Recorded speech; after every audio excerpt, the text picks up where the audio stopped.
Boa tarde, chegou a hora de você ficar muito mais informado. Confira os destaques desta edição. Provas do Enem deste ano serão realizadas em 2 domingos. Pessoas que pensam positivo vivem mais e podem ter o risco de morte reduzido em 52%.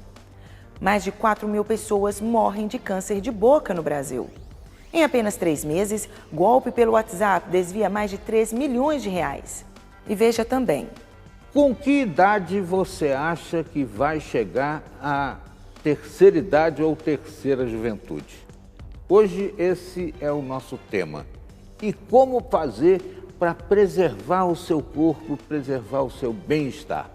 A Alessandra Juverno está aqui hoje para nos falar sobre isso. Ela é educadora física e personal trainer. Vai dar dicas importantes, hein? Não sai daí não. Já, já. Você confere essas e outras informações no Repórter Setorial, que começa agora.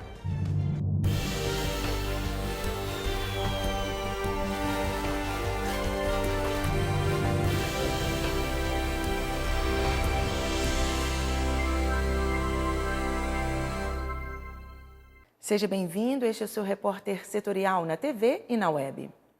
Abrimos esta edição com um belo exemplo de igualdade social. Neste ano, as provas do Enem serão realizadas em 2 domingos. A mudança foi divulgada pelo Ministério da Educação após os resultados da consulta pública realizada nos meses de janeiro e fevereiro. Este novo formato possibilitará aos sabatistas os mesmos direitos que os demais candidatos. Enfrentar a maratona de provas do Exame Nacional do Ensino Médio não é tarefa fácil. O desafio se torna ainda maior para os estudantes sabatistas, que até a edição passada, eles tiveram que ficar, em média, 6 horas em uma sala monitorada, aguardando o horário do pôr do sol, para só então conseguirem fazer as avaliações. Mas para este ano, a realidade pode ser diferente. Uma consulta pública promovida pelo Ministério da Educação ofereceu aos participantes a chance de votarem para mudar o formato de aplicação das provas do Enem, que sempre aconteceram em um sábado e domingo. Essa mudança pode fazer a diferença na vida de quase 5 milhões de estudantes sabatistas. Dos mais de 600 mil participantes da votação, 63% escolheram a realização das provas do Enem em 2 dias. Desta forma, o Enem 2017 acontecerá em novembro, durante 2 domingos seguidos. O professor universitário Gabriel Aquino ressalta os benefícios que a mudança pode trazer para o estudante em geral. Essa divisão não favorece não tão somente aquelas pessoas que tinham uma questão legal, né, no aspecto religioso, como judeus adventistas, que esperavam tanto tempo para poder fazer a sua prova, sabendo que no dia seguinte teriam essa carga de estresse, não descansariam à noite com certeza, e tem agora 2 domingos, né, para pensar, né, 2 dias com um lapso de 7 dias aí, né, para poder fazer essa prova, descansar e realizar. Eu creio que os benefícios são imensos. Então eu vejo que essa decisão foi a decisão, eu falo, coerente, equilibrada e que só trará benefícios para a educação, mas principalmente para o nosso aluno, para os alunos que querem ingressar no curso superior. Com as mudanças, as provas acontecerão nos dias 5 e 12 de novembro. A redação será no primeiro domingo de avaliação, junto com as matérias de linguagens e ciências humanas. Neste dia, o aluno terá o tempo de 5 horas e meia para realizar o exame. Já no segundo domingo, as avaliações envolverão as disciplinas de matemática e ciências da natureza, com 4 horas e meia de duração. Neste novo formato, os cadernos virão com o nome e o número de inscrição do candidato na capa e cartão de respostas. Serão isentos da taxa de inscrição aqueles que fizerem parte do grupo de baixa renda estipulado pelo governo. E ainda, diferente das edições passadas, o resultado do Enem não valerá como certificado de conclusão do ensino médio. Uma série de mudanças que visam, dentre outras coisas, garantir mais segurança e transparência no Exame Nacional do Ensino Médio. E a gente vai continuar buscando segurança e transparência e qualidade na aplicação desse exame para que os estudantes do Brasil tenham de fato um Enem cada vez melhor. E eu acredito que as mudanças que foram introduzidas, elas simbolizam e vão ao encontro justamente desta nossa missão. A reforma da Previdência é um tema que tem causado muita polêmica e discussões entre a população e no Congresso Nacional. Entenda como a proposta de emenda da PEC 287 afeta não só a economia, mas milhares de trabalhadores. Uma proposta de emenda à Constituição que divide opiniões. A minoria entra em obstrução. A rede em obstrução, PT altera a obstrução. Para alguns, uma medida necessária. Eu não vejo a não reforma como uma opção. A alternativa não reforma é ocorrer o que aparece hoje em vários estados. É você não conseguir pagar.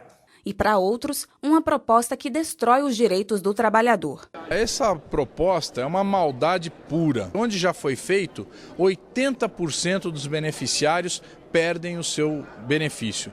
Então isso é um verdadeiro absurdo, é uma medida com o único objetivo de economizar, sacrificando as pessoas mais pobres que têm necessidade desse recurso. Um dos pontos da reforma que causou maior repercussão é que os trabalhadores terão uma idade mínima para se aposentar, a de 65 anos, e um tempo mínimo de 25 anos de contribuição. Atualmente não existe uma idade mínima para aposentadoria, e o tempo mínimo de contribuição é de 15 anos. A nossa equipe de reportagem conversou com a desembargadora Ivani Bramante, do Tribunal Regional do Trabalho, 2ª Região. Ela se posiciona contra a reforma e afirma que a medida chega a ser inconstitucional. Porque esta reforma ela causa muitos prejuízos para a sociedade em geral, né? E ainda ela vai ter um efeito deletério para o próprio Estado, que deixará de arrecadar, né? E os poucos benefícios que serão concedidos doravante, nem esses talvez não sejam suportados, porque muita gente vai sair. Não vai ter mais estímulo para continuar contribuindo para a Previdência. E alguns dizem que é exatamente isso que é o propósito, né? Desestimular as pessoas a se vincularem à Previdência Pública e migrarem para a Previdência Privada. Então, nós estamos vendo assim, várias inconstitucionalidades dentro desse projeto de emenda à Constituição, né, da PEC. Apresentada pelo governo de Michel Temer, a PEC 287 foi proposta por conta do envelhecimento da população, dos inúmeros casos de fraude na Previdência e principalmente em virtude do déficit crescente na Previdência.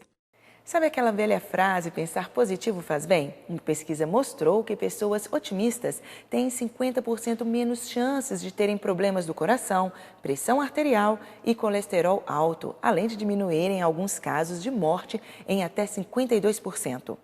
Os cientistas analisaram o nível de otimismo das participantes e outros fatores que poderiam mudar a forma como esse sentimento afeta o risco de mortalidade, como etnia, pressão alta, alimentação e atividades físicas.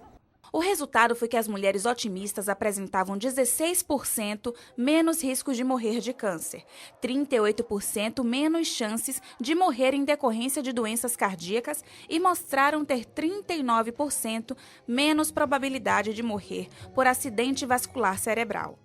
Também registraram menos chances de morrer por doenças respiratórias e por alguma infecção. De acordo com os pesquisadores responsáveis pelo estudo, o otimismo pode ser estimulado por intervenções de baixo custo, como escrever ou pensar em mudanças para a vida pessoal ou profissional, o que pode melhorar a saúde da pessoa no futuro. Por ano, mais de 4.000 brasileiros morrem de câncer de boca. O Brasil ocupa o 3º lugar entre os países com maior incidência dessa doença no mundo. Um estudo feito pelo Centro Nacional de Pesquisa e Energia revelou que a saliva possui substâncias que podem ajudar a diagnosticar a doença mais cedo e garantir um resultado satisfatório no decorrer do tratamento. Mais de 10 profissionais da saúde participaram do estudo, que revelou diferenças significativas nas proteínas da saliva da pessoa com câncer e da pessoa saudável. Então, a vantagem é a gente conseguir medir a concentração dessas proteínas na saliva e correlacionar com as características clínicas do paciente. A descoberta foi desenvolvida no Centro Nacional de Pesquisa em Energia e Materiais, localizado em Campinas, interior de São Paulo.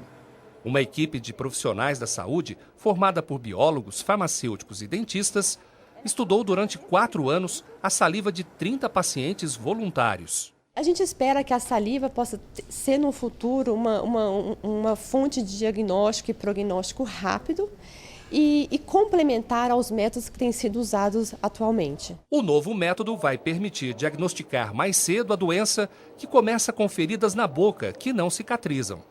Com experiência de cerca de 40 anos na área, esse médico oncologista fala sobre os principais fatores que podem levar ao câncer de boca. O lábio inferior é onde existe maior percentagem de câncer na boca. E principalmente é onde a maioria dos fumantes apoia, então, o cigarro. E é o primeiro lugar que tem esse contato com o álcool. Só no Brasil, mais de 4.000 pessoas morrem a cada ano de câncer de boca. Para tratar a doença, os pacientes são submetidos a quimioterapia e radioterapia. Segundo o médico, o número de sessões depende da resposta do organismo de cada paciente. O grande problema do câncer da boca são o tipo de cirurgia que é realizada, às vezes, ela é muito deformante. Então, a radioterapia ganhou muito campo, assim, associado à quimioterapia. 1 em cada 5 homens acima de 60 anos possui doença renal crônica. O assunto entrou no calendário da atenção básica do país. Pensando neste público, o Centro Estadual de Tratamento de Doenças Renais do Vale do Paraíba vai realizar uma ação preventiva em Taubaté. O Centro Estadual, que teve início em 2008, divulgou o número de pacientes. São mais de 6.400, sendo que 1.970 estão em acompanhamento. E, de acordo com a Sociedade Brasileira de Nefrologia, estima-se que 10% da população mundial tem a doença renal. A grande maioria são homens acima de 60 anos. Por esse motivo, entrou no calendário de atenção básica no país. Segue o repórter setorial. Os refrigerantes com adoçantes não são mais saudáveis que os refrigerantes com açúcar. Ou seja, a ideia de fazer uso das bebidas diet para evitar o doce não traz benefícios à saúde. Pelo contrário, o consumo constante de adoçantes pode trazer sérios prejuízos. Os refrigerantes light, diet ou zero recebem adoçantes artificiais ao invés de açúcar. Mas, mesmo assim, pesquisadores afirmam que não há evidência científica de que esses adoçantes previnam a obesidade. Os cientistas disseram que as bebidas dietéticas correspondem a 1/4 do consumo global de bebidas doces, mas que eles não são taxados com a mesma rigidez que as bebidas com açúcar. Apesar de pouco calóricas, as bebidas com adoçantes artificiais podem desencadear o consumo compulsório de comida, por estimular os receptores do sabor doce. Muitos dos acidentes com vítimas fatais nas rodovias que cortam o estado envolvem caminhoneiros. Esses profissionais costumam exceder a carga horária de trabalho, trazendo riscos para a vida deles e de outras pessoas. Quem mora na região é comum ver nas rodovias que cortam o Vale do Paraíba caminhões a qualquer hora do dia e da noite, uma jornada de trabalho pesada que aumenta os riscos de acidente. Só no ano passado, 114 pessoas morreram na Via Dutra. Como medida de prevenção, uma empresa da região faz testes com os motoristas antes de pegarem a estrada com carga pesada. Viagens longas e cansativas. Cruzar as estradas de norte a sul do país sem comprometer o período de sono. Essa deveria ser a meta e o desafio de rotina de cada caminhoneiro. Mas a realidade é outra. Deixar de dormir algumas vezes ou descansar menos que o necessário por conta do trabalho são situações difíceis, mas que acontecem com frequência e se transformam em problema para esses profissionais. Eu já tive que parar várias vezes. Nunca tive uma situação de risco, de perigo assim. Mas já cheguei a cochilar no volante já e estava parado no acostamento. E parar no acostamento. Ele saiu de casa, com 20 minutos que ele saiu de casa, o cara dormiu e bateu com ele. Sonolência ao volante já é a segunda maior causa de acidentes nas rodovias. De acordo com dados da Associação Brasileira do Sono, na estrada ela é responsável por 30% das mortes e 20% das ocorrências de acidentes em todo o país. De acordo com normas, o motorista está proibido de dirigir mais de 5 horas e meia sem interrupção. Em 2015, uma lei sancionada pelo governo federal determina a ampliação dos pontos de parada para descanso e repouso dos caminhoneiros. Mas isso, na prática... Tem muitas transportadoras que obrigam a gente, né? Pega uma carga e fala que a gente tem que cumprir o horário e tal. É complicado, cara. Aí você vem com sono ali, você acaba fazendo alguma coisa ali, esbarrando em alguém. Segundo o inspetor da Polícia Rodoviária Federal, o maior número de ocorrências de acidentes por sonolência ocorre entre 2 da madrugada e 6 horas da manhã. Exato. Esse horário, das 2 às 6, é geralmente quando o condutor já está cansado e, às vezes, por estar perto do destino, ele insiste em terminar a viagem. Os estimulantes, os chamados rebites usados para se manter acordado no volante, continuam proibidos. Constatado que ele está dirigindo sob influência do estimulante, ele está em flagrante crime de trânsito. Ele é preso e encaminhado à delegacia de polícia civil. Como medida de prevenção, essa empresa de celulose em Jacareí, interior de São Paulo, inaugurou essa sala de estimulação. Todo motorista que trabalha aqui, antes de pegar a estrada, passa por alguns testes. Além de pedalar de forma acelerada durante os exercícios físicos, o caminhoneiro também faz teste de reflexo. Todo o trabalho aqui é acompanhado por profissionais. O sono ele some praticamente, vai voltar muito depois. E sem aqui seria bem mais difícil. Sai daqui desperto? Com certeza, sai pronto para a atividade. Desde a implantação efetiva da sala e dos controles que a gente vem fazendo desde o início do ano 2016, a gente não observou até hoje nenhum incidente ou acidente nas nossas rodovias relacionados ao sono com os nossos motoristas. Polícia Militar cria programa para melhorar a qualidade de vida da corporação. É o que você vai ver em instantes.